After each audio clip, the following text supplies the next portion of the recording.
Coming Sealy, jumping and target telephone. The usual rate for hull and third-party liability? Yes.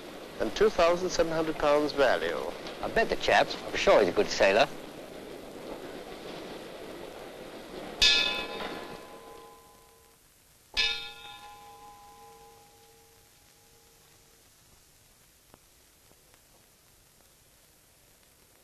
Gentlemen, a report received from Lloyd's agent Montevideo concerning the overdue vessel Salamander states that she arrived safely at that port early this morning. Only one thing can silence the room, and that is one of the most famous bells in the world, the Lutine Bell. It is rung once for bad news, such as the loss of an overdue vessel, and twice for good. And since it is only sounded 3 or 4 times a year, not even the most experienced member can hear it without a sense of drama. But the caller's job is usually less dramatic. Henry Haymont Ricketts. Anyone who wants to contact a particular broker in the room gives his firm and name to the caller. If you're on a gallery, your request goes to the caller by telewriting. Ellis Buckle Higgins, please.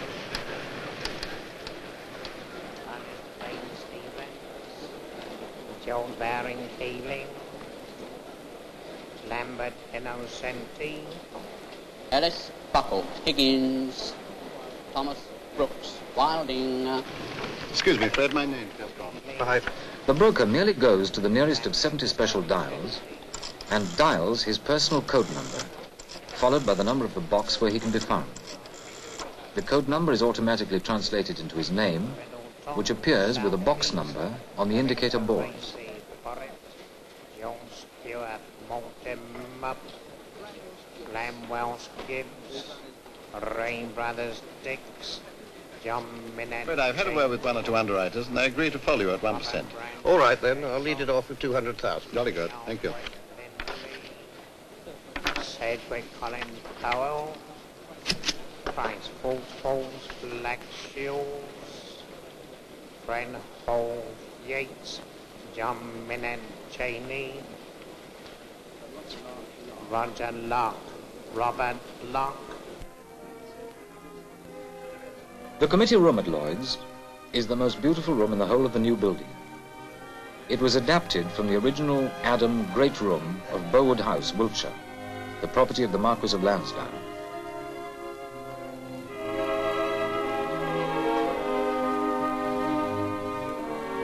Every member of Lloyd's, whether underwriter or broker, has to be elected to his membership by the committee of Lloyd's. The procedure of election is in the time-honored tradition of a London club, but there is nothing old-fashioned or club-like about the process that leads up to it. By the time a man's name is placed before the committee as a candidate for election, all the searching questions have been asked, the funds deposited, the securities handed over. The fact that a man is on the list of candidates means that he will be able to meet every obligation the rules allow him to undertake. The 60 underwriting members have been elected. Well, gentlemen, that concludes the formal business of the meeting.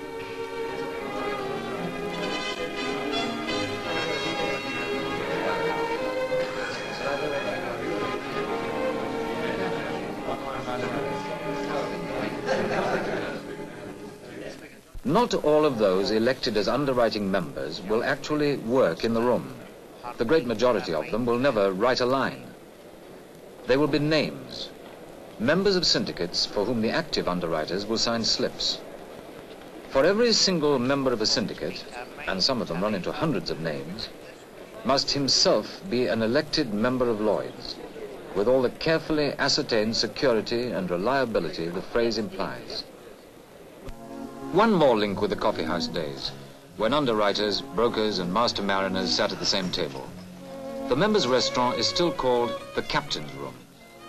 Members of the Honourable Company of Master Mariners still may and do use the Captain's Room.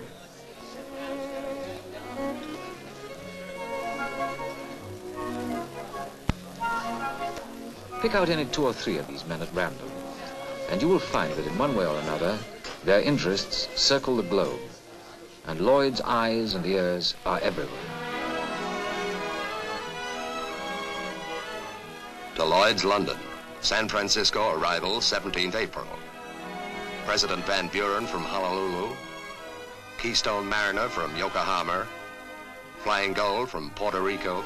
A Lloyd's, Londres. Llegadas Buenos Aires, 17 abril. Oswestry Grange de Liverpool. Aristides de Rosario. Río Tunuyán de Nueva Orleans. Marinero de Hampton Roads. To Lloyd's, London. Sydney departure 17th of April. Orsover for Vancouver. Lloyd's, Londen.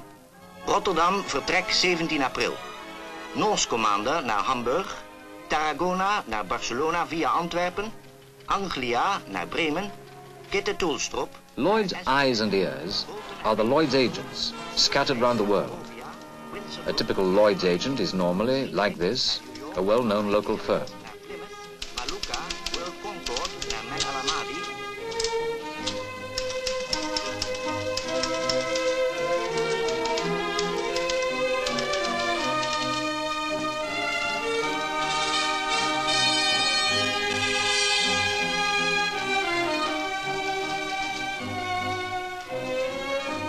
Throughout the world, much prestige is attached to being a Lloyd's agent, and the privilege of displaying this sign is highly prized.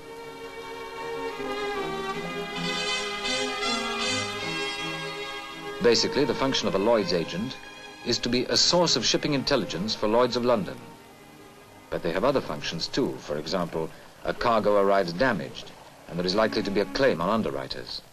Lloyd's agent for the port is called in to survey the damage.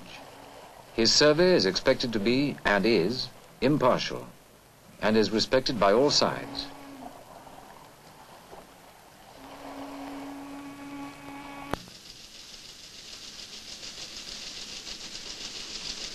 Here, 24 hours a day and 7 days a week, news arrives from Lloyd's agents, ship owners, and other sources all over the globe.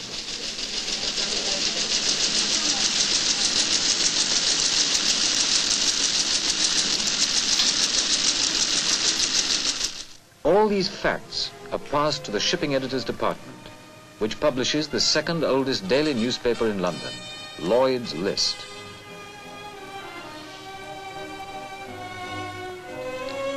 And for greater detail of ships' movements, they also publish Lloyd's Shipping Index, which reports on some 15,000 vessels and is reissued with an average of 4,000 entries revised every day.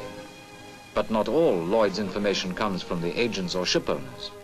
Sometimes it comes via shore radio from the sea itself. Mayday, this is Henrietta Rose, Henrietta Rose, Henrietta Rose. I'm sinking in position 5523 north, 0015 west. I am sinking in position 5523 north, 0015 west. Over.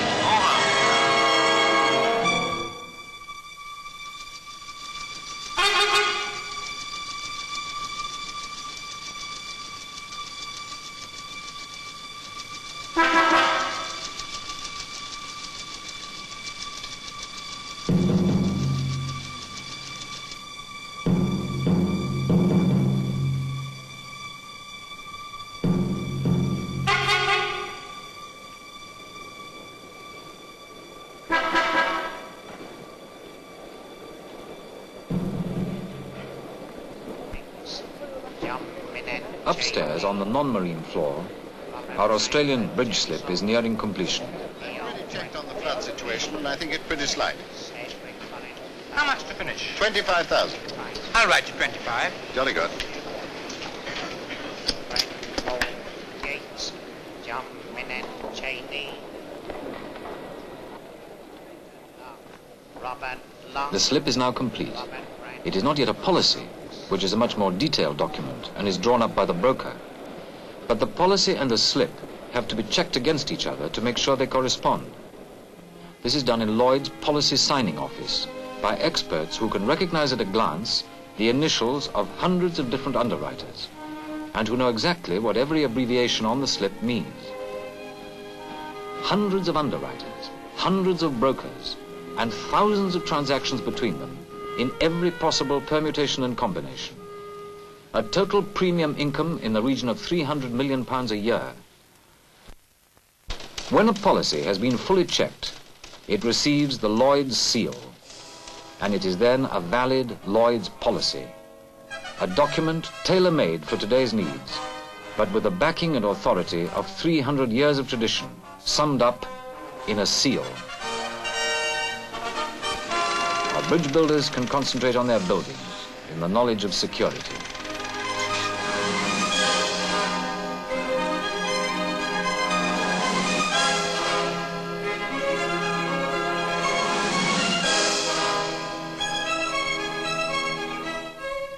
And our yachtsmen can set sail with confidence.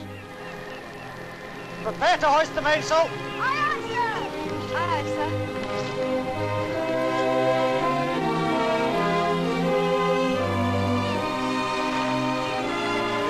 Hoist the mainsail.